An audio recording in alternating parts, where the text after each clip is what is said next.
ay rated SPG. Striktong patnubay at gabay ng magulang ang kailangan. Maaaring may masiselang tema, lengguwahe, karahasan, sexual, horror o droga na hindi angkop sa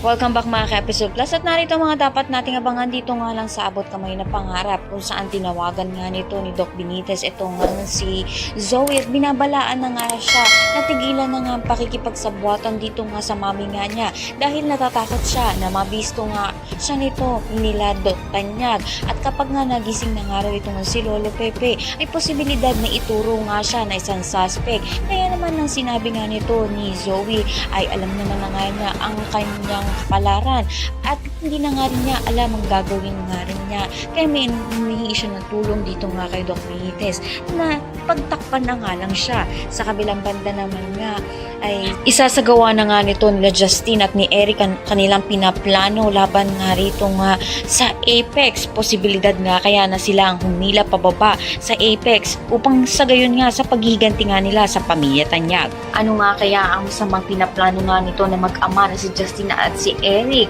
magiging kakampi nga kaya sila o kaya naman isa na naman silang kontrabida pumalit dito nga kina Zoe at kay Moira lahat ng yan abangan natin maraming salamat sa internet.